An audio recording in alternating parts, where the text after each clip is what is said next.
하나님의 말씀 함께 공독하겠습니다. 사도행전 14장 19절에서 28절까지 한 절씩 교독하겠습니다. 사도행전 14장 19절에서 28절입니다. 자신 줄 알고 제가 먼저 19절 공독하겠습니다.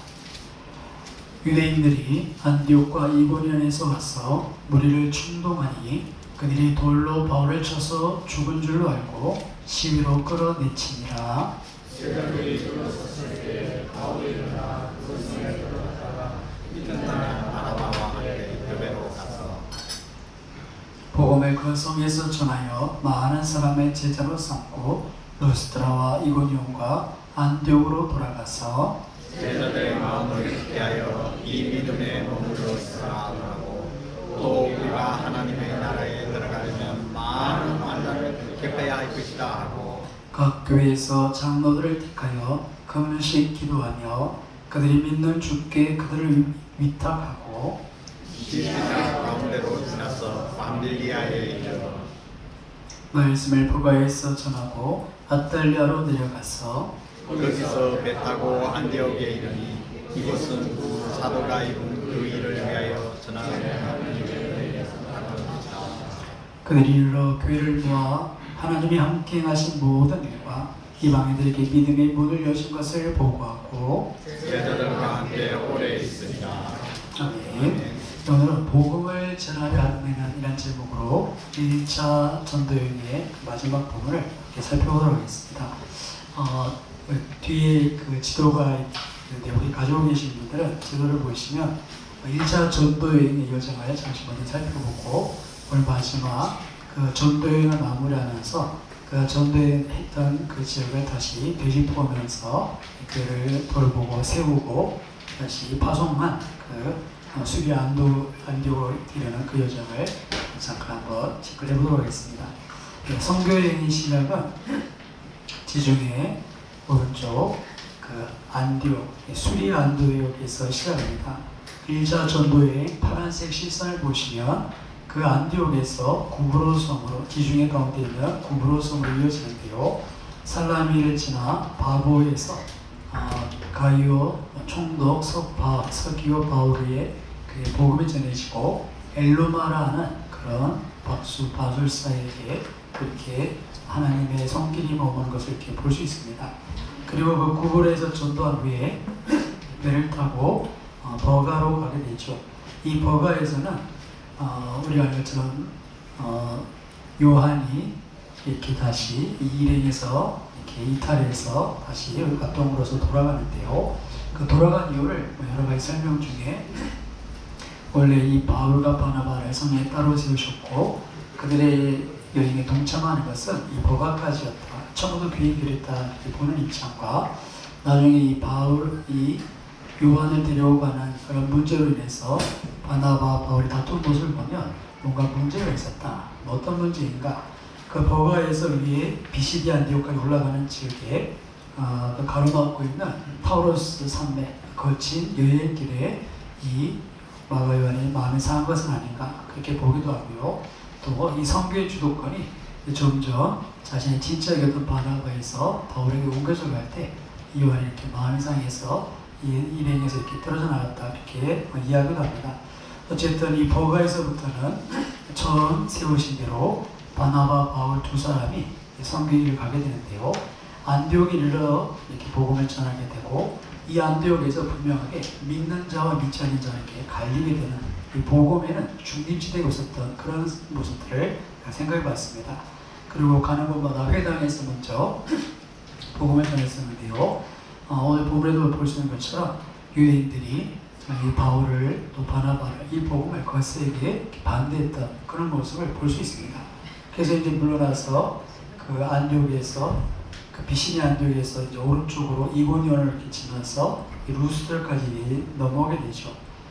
그리고 그 루스드라에서는 우리가 지난주까지 살펴본 것처럼 바울과 바나바가 거기서 정말 남에서부터 안전뱅이 된 자를 이렇게 일으켜 세우게 되고 그리고 그 루스드라 사람들이 그 제우스다, 헤메다 헤르메스다. 그렇게 이 신들이 인간의 형성으로 자기를 찾아온 걸 알고 이들을 섬기려 할 때 그들에게 우리도 똑같은 성정을 가진 사람이다.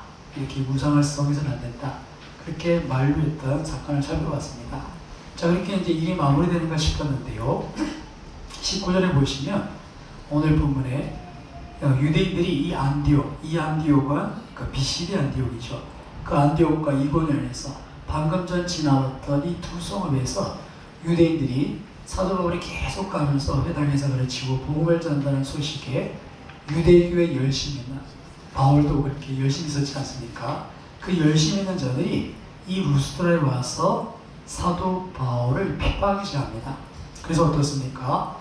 오늘 20절에 보시면 19절에 보시면 그들이 돌로 바울을 쳐서 죽은 줄 알고 돌로 쳐 죽여서는 성 밖에 시내 밖에 이제 버리고 다시 이제 도시로 돌아갑니다. 근데 놀라운 것은 20절에 보면 바울이 일어나서 다시 성에 들어가는데 이튿날 더베로 내려가서 거기서 또 많은 사람을 제자로 삼게 됩니다. 그래서 그 선교 여정이 루스드라에서 죽임을 당한 돌에 맞아서 내버려지고 더베로 내려갔다가 그리고 오늘 21절에 보시면 그 산에서 복음을 전하고 많은 사람 제자 삼고 나서는 이 선교행을 마무리하면서 그동안 거쳐오면서 복음을 전했던 지역을 다시 쭉 훑어오면서 수리아 안디옥으로 이렇게 돌아오게 됩니다. 그래서 더베에서 다시 루스드라로 이고니온으로 그리고 비시디아 안디옥으로 갔다가 거기서 20절에 보시면 제자들의 마음을 굳게 하고 믿음에 머물러 있으라.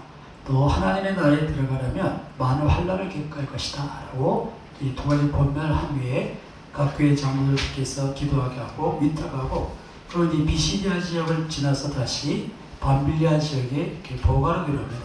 그리고는 버가에서 좀 더 내려가서 아탈리아로 내려가서 거기서부터 이제 배를 타고 처음 26절 말씀처럼 수리아 안디옥으로 가는데 이곳은 두 사도가 이룬 그 일을 위하여 저는 하나님의 은혜를 부탁하는 것이다. 처음 이 선교가 시작됐던 이 수리아 안디옥까지 돌아오게 됩니다. 이렇게 해서 1차 선교 여행이 마무리가 되는데요. 오늘 이 루스드라에서 사도 바울이 돌에 맞아 거짓 죽게 돼서 성 밖에 버려질 것 그리고 거기서 다시 일어나서 그 선교 사역을 마무리하면서 안디옥으로 돌아간 여정에서 몇 가지 내용을 복음을 전하려 함이라는 제목으로 살펴보도록 하겠습니다. 사도 바울은 사도행전 20장 24절에 가시면 자신의 선교사에 대해서 이런 고백을 합니다. 사도행전 20장 24절 보시면 내가 달려갈 길과 주 예수께 받은 사명 곧 하나님의 은혜의 복음을 증언하는 일을 마치려 하면은 나의 생명조차 조금 더 귀한 것으로 여기지 아니하노라. 그렇게 자신의 이 선교사역, 이방인에게 복음을 전하는 사역에 대해서 이 복음을 증거하는 일을 마치기 위해서 자신의 생명조차 조금 더 귀한 것을 여기지 않았다. 그런 고백을 하는 것을 볼 수 있습니다. 하는 게 아니라 사도 바울이 당한 그 많은 복음으로 인한 고난, 복음으로 인한 수고, 그것은 정말 고린도 교회 부득불 자신의 한 일을 자랑하는 가운데 자세히 드러나게 되는데요. 고린도후서 11장의 말씀을 한번 찾아보겠습니다. 사도 바울이 이 하나님의 은혜의 복음을 증언하기 위해서 그 일을 마치기 위해서 그의 생명조차 귀한 것을 여기지 않았다고 하는데 어떤 수고를 했는가? 고린도후서 11장 23절에서 28절까지 말씀을 같이 한번 찾아서 봉독하겠습니다. 고린도후서 11장 23절에서 28절입니다. 그들이 그리스도의 일꾼이냐 정신없는 말을 하거니와 나는 더욱 그러하도다. 내가 수고를 넘치도록 하고 옥에 갇히기도 더 많이 하고 매도 수없이 맞고 여러 번 죽을 뻔하였으니 유대인들에게 40의 쌍화 감암매를 5번 맞았으며 3번 태정으로 맞고 1번 돌로 맞고 3번 파선하고 일주일을 깊은 바다에서 지냈으며 여러 번 여행하면서 강의 위험과 강도의 위험과 동족의 위험과 이방인의 위험과 시내의 위험과 광야의 위험과 바다의 위험과 거짓 형제 중의 위험을 당하고 또 수고함에 쓰고 여러 번 자지 못하고 줄이며 목마르고 여러 번 굶고 죽고 헐벗었노라.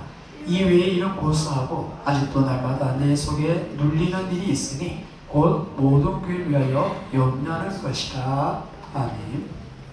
고린도 교회 성도들이 고린도 교회를 개척했던 이 사도 바울의 사도성을 인정하지 않고 교회에 여러 파당을 지으면서 이 바울의 권을 인정하지 않습니다. 그때 사도 바울이 여러 가지로 권면하고 이야기하면서 오늘 본문을 보시면 부득불 자랑하는 자신의 수고, 내가 교회에서 어떤 수고를 했는지, 하나님의 복음에서 어떤 수고를 감당했는지를 소개하는 그런 장면인데요. 정말 우리가 방금 읽었지만 정말 나의 생명조차 조금 더 귀한 것을 여기지 않았다 하는 그의 고백에 걸맞는 그런 수고를 했던 것을 보게 됩니다. 그 가운데 오늘 그 고린도후서의 11장에 보시면 한 번 돌에 맞고 라는 표현이 있는데요. 아마 사도 바울은 이 루스드라에서 돌에 맞아 거진 죽게 되었던 이 일을 이렇게 잊지 못하는 것 같습니다. 많은 핍박이 있었지만 그 중에 한 번 돌로 맞았던 사건을 이 고린도후서에 이렇게 정확히 기록하고 있는데요. 오늘 본문에 보시면 그냥 쉽게 19절에 사도행전 14장 19절에 안디옥과 이고니에서 와서 유대인들이 다시 이 루스드라에 있는 사람을 충동해서 바울을 돌로 쳤는데 이 돌로 치고 나서 이 사도 바울은 죽은 줄 알고 이렇게 시혈을 끌어내렸다 이렇게 표현하고 있습니다. 굉장히 간단하게 이렇게 표현되어 있어서 사도 바울이 돌에 맞았구나, 죽을 뻔했구나 그렇게 쉽게 생각할 수 있지만 이건 돌에 맞는다는 게 사실 이스라엘 백성들에 있어서는 사형 방법입니다. 하나님께서 증인 두 사람 세우면 돌로 쳐 죽이는데 그 돌은 어떻습니까? 이 단말한 돌로 정말 말 그대로 돌로 사람을 쳐 죽이는 겁니다. 지금 유대인들이 왜 이렇게 흥분하고 있습니까? 하나님의 신성모독, 예수가 하나님의 아들이시다. 그 신성모독하는 사도 바울을 용납할 수 없어서 그들이 돌을 들어서 바울을 쳐서 죽인 겁니다. 그게 여러분 정말 이렇게 그들이 봐서도 죽은 것 같을 정도면 얼마나 크게 이렇게 상했겠습니까, 몸이?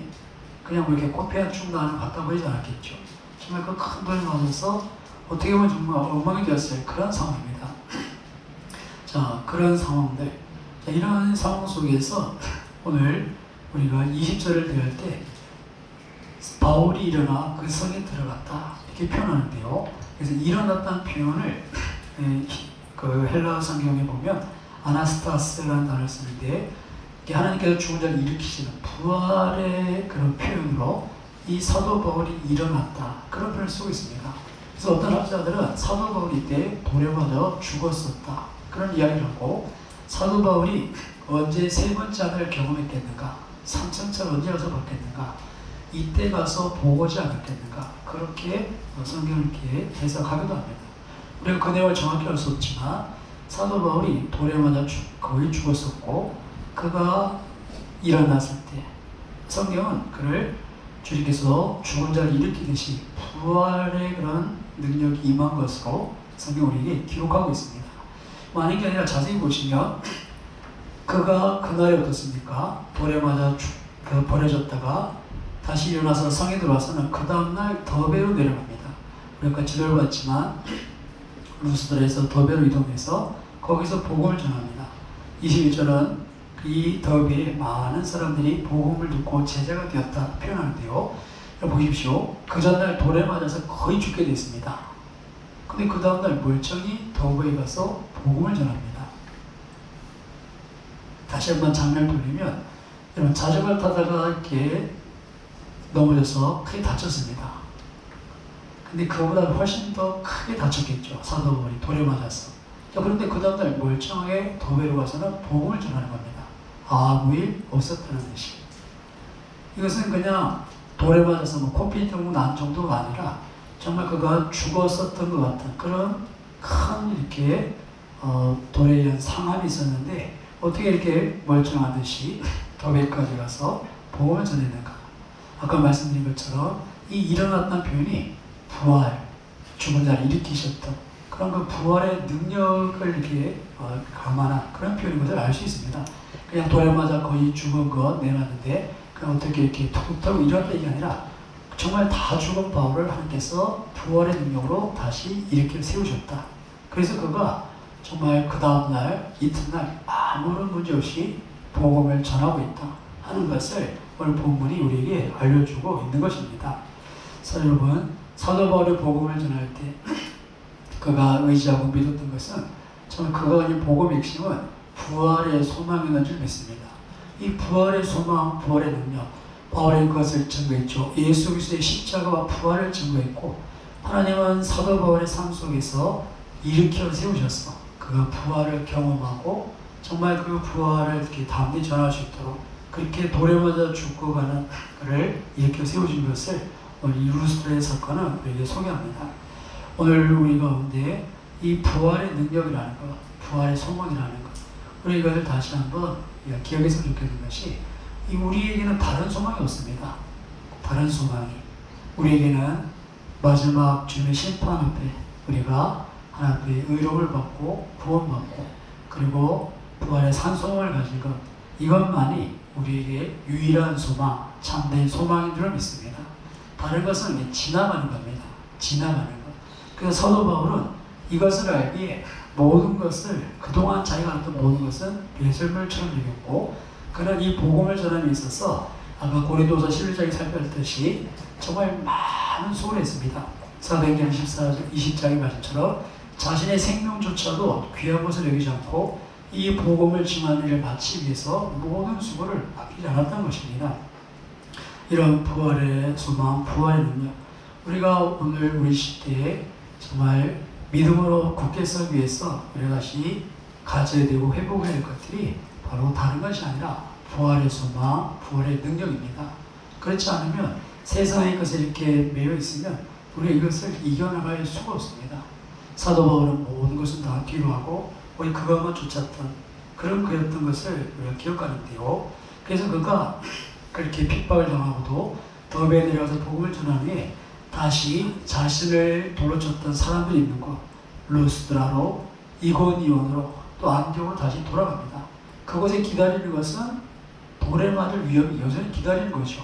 그럼에도 불구하고 자신의 복음을 전했던 교회 성도들이, 아직 연약한 자들이 흔들릴까봐, 믿음에서 떠날까봐 사도 바울이 다시 그 길을 거슬러 올라가서 교회를 돌아봅니다. 그러면서 교회들이 전해주는 말이 이것인데요. 22절 같이 봉독해 보겠습니다. 제자들의 마음을 굳게 하여 이 믿음에 머물러 있으라 권하고, 또 우리가 하나님의 나라에 들어가려면 많은 환난을 겪어야 할 것이라 하고. 아멘. 자신은 지금 돌에 맞아 거짓 죽었다는 사람 같습니다. 그가 부활의 운동으로 그렇게 아무 일 없이 복음을 전했지만 여전히 남아있는 핍박이 있고 환난이 있고, 그리고 그는 앞으로 2차, 3차 전도여행을 통해서 많은 환난을 당하게 됩니다. 그리고 그 환난은 바울에게만 국한된 것이 아니라 복음을 받아들이고 예수를 주로 고백한 이들에게 임하게 될 환난이라는 것을 사도 바울이 누구보다 잘 알고 있죠. 왜 그렇습니까? 자기도 핍박했던 자였고 또 자기도 지금 핍박을 받고 있기 때문에 복음을 받아들인 하나님의 백성들이 어떤 고난을 당해야 될지 잘 알고 있는 것입니다. 그래서 그 바울은 교회를 돌아보면서 마음을 굳게 하여 믿음에 머무르라. 마음을 굳게 해야 된다. 마음을 지켜야 된다. 여전히 핍박이 있고 세상에 유혹이 있습니다. 타협하려 합니다. 그래서 그 가운데 우리가 가진 진리, 우리가 가진 복음을 굳게 지켜서 마지막 부활에 동참할 것을 권면하면서 사도 바울은 이렇게 합니다. 우리가 하나님의 나라에 들어가려면 많은 환난을 겪어야 할 것이다. 한번 따라 보겠습니다. 하나님의 나라에 들어가려면 많은 환난을 겪어야 할 것이다. 아멘. 여러분 참 우리 시대에 어찌 보면 좀 듣기 이렇게 부담스러운 그런 말씀입니다. 하나님 나라에 들어가면 좋은데 전쟁은 뭡니까? 그러려면 많은 환난을 겪어야 한다. 이것은 상당히 좀 이렇게 부담스러운 부분이죠. 근데 하나님께서 복음이 들어가는 곳에 영적인 전투가 있고 영적인 전쟁이 있고 그 영적인 전쟁 가운데 우리가 치러야 될 그가 있다는 것은 분명합니다. 구원은 전적인 하나님의 은혜지만 우리가 그 구원에 동참해서 우리가 정말 그 부활의 소망, 부활에 동참하기까지 우리가 싸워야 될 영적 싸움과 치러야 될 그런 대가가 있다는 것을 우리가 잊어서는 안 됩니다. 예수님께서도 믿음으로 사는 인생에 대해서 좁은 문으로 들어가서 협착한 길을 걷는, 그래서 찾는 사람이 적은 길이다 분명히 말씀하셨습니다. 우리 그런 주님의 말씀들을 기억해 보면 결코 우리 믿음 생활이 우리가 정말 주님을 따르는 길이 결코 수탄한 길만 아니라는 것을 생각할 수 있죠. 사도 바울은 그렇게 하나님 나라에 들어가려면 많은 환난을 겪어야 된다. 그렇게 분명히 이야기합니다. 사랑하는 여러분, 우리 신앙생활의 최종 목표는 하나님 나라에 들어가는 것인 줄로 믿습니다. 우리의 최종 목표가 이 땅인 것이면 사도 바울이 고린도서 15장에 말씀한 것처럼 우리가 바라는 것이 이 땅의 것뿐이면 우리가 가장 불쌍한 자로다. 사도 바울은 부활에 대해서 얘기합니다. 부활을 생각 안 하고 장차 나타날 영광을 생각하지 않으면 우리가 가장 불쌍한 사람이다. 예수 믿어서 자식들 잘 되고, 예수 믿어서 내가 하는 일 잘 되고, 예수 믿어서 병이 낫고, 이런 것만 바라면 어떻다는 겁니까? 가장 불쌍한 자입니다. 그냥 불쌍한 자가 아니라 가장 불쌍한 자. 그것은 반대로 말하면 어떤 것입니까? 우리에게 부활했기 때문에 가장 복된 인생인 줄 믿습니다. 그렇게 우리 이해하시는 거예요. 우리가 이 땅에 비록 정말 사람들이 바라는 것을 잃어버리고 우리가 정말 사람들이 피하려고 하는 이런 환난을 당해도 부활했기 때문에 이 길은 복된 길이다. 이 길은 우리가 모든 것을 버려도 달려가야 될 가치가 있는 길이다. 그렇게 우리에게 반문하고 말씀하고 있는 것입니다. 사도 바울은 그 고난을 우리가 아까 살폈던 말씀처럼 다 감당했습니다. 그가 감당했던 것, 매도받고 그가 강의 위험, 또 강도의 위험, 사람들의 위험, 동족에게도 위험, 이방인에게도 위험, 많은 위험들 가운데서도 그가 결코 그 길을 포기하지 않았던 것은 하나님 나라에 들어가는 것. 사도 바울에게는 푯대가 있었습니다. 달려갈 푯대. 그리고 그것을 위해서는 조금도 멈추지 않았고 그 어떤 것도 가리지 않았습니다. 오히려 그가 그 푯대를 향해 달려가면서 그가 가졌던 마음은 그런 마음인데요. 우리 골로새서 1장 24절 한 절을 같이 한번 보도해 보겠습니다. 골로새서 1장 24절. 사도 바울이 그 장차 나타날 영광을 바라보면서 그 부활의 소망 하나님 나라를 꿈꾸면서 그가 고백한 고백입니다. 골로새서 1장 24절 같이 공독하겠습니다. 나는 이제 너희를 위하여 받는 괴로움을 기뻐하고 그리스도의 남은 고난을 그의 몸된 교회를 위하여 내 육체에 지우노라. 아멘. 사도 바울의 고백입니다. 너희를 위하여 받는 괴로움을 기뻐한다. 괴로움을 기뻐한다. 지금 그가 당하는 모든 일에 대해서 기쁨으로 것을 당하고 있다. 그리고 그리스도의 남은 고난을 그의 몸된 교회를 위해서 내 육체에 치우겠다. 이게 사도 바울의 교회를 향한 마음이고 복음을 향한 마음입니다. 사랑하는 여러분, 이 바울의 그 전심과 또 바울의 각오와 그가 바라보는 것이 어떤 것인지 뭔가 좀 잡히지 않습니까? 로마서 8장 18절에 생각하면 돼 현재 고난은 장차 우리에게 나타날 영광과 비교할 수 없다. 사도 바울은 이것을 분명히 알았습니다. 지금 당하는 고난, 이 많은 고난이 장차 나타날 영광과 비교할 수 없다. 그렇게 바울은 그리스도의 남은 고난을 내 육체에 치우겠다. 너희를 위하여 받는 괴로움을 기뻐한다. 그렇게 고백을 하는 것입니다. 지금 저희 교회 고3이 2명, 또 이렇게 새롭게 입시 준비하는 하율이 3명 있습니다.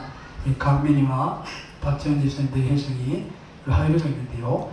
고3의 시절이 사실 쉽지 않습니다. 이렇게 공부를 하는 것이 쉽지 않죠. 근데 그렇게 쉽지 않은 공부를 하는 이유가 뭡니까? 장차 나타날 영광. 그 대학 입시라는 그 영광만 봐도 이 고3의 시절 어떻게 보면 그죠? 정말 잠만 자고 공부만 하는 그럼 정말 이렇게 저 학창 시절에 저 젊은들 얼마나 답답하겠습니까? 그럼에도 입시 더 나은 대학을 위해서 이것을 이렇게 감내하는 것 장차 나타날 영광이 분명히 있는 것이죠.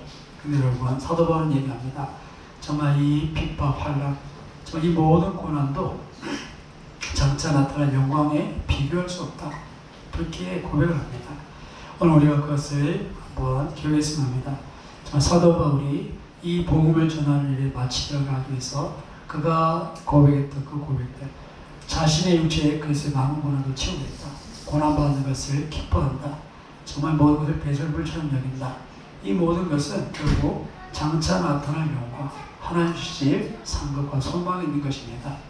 우리에게 있어서 이것을 바라보는 그런 믿음이 없으면 참 우리가 어떻게 보면 이 땅에서 교회를 위해서 수고하고 복음을 위해서 받아야 될 그런 환난들이 어쩌면 우리에게는 부담스럽고 그것을 위해서 치러야 될 대가를 우리가 치르지 않기 위해서 복음에서 물러날 수밖에 없을 것입니다. 오늘 바울은 2일차 전도를 마무리하면서 그가 돌에 맞아서 거짓 죽게 되었던 그 경험, 그럼에도 부활의 능력을 경험하고 그가 복음을 전하고 다시 교회를 세워가면서 우리 마지막 전해준 말씀, 믿음에 머물러 있으라, 마음을 굳게 해라. 하나님의 나라에 들어가면 많은 환난을 겪어야 할 것이다. 많은 환난을 겪는 것이 그것이 이상하지 않은 것, 어떻게 보면 마땅한 것을 이렇게 소개하고 있는 것을 볼 때 주님, 우리가 천국 곳간에 들어가기 위해서 이 땅에 환난이라는 탈곡길을 거치게 되는 그런 과정이 있다는 것들을 우리가 생각했으면 합니다. 이 환난이라는 단어가 탈곡길이라는 단어에서 나온 유래된 그 단어죠. 이 부분을 이렇게 영적인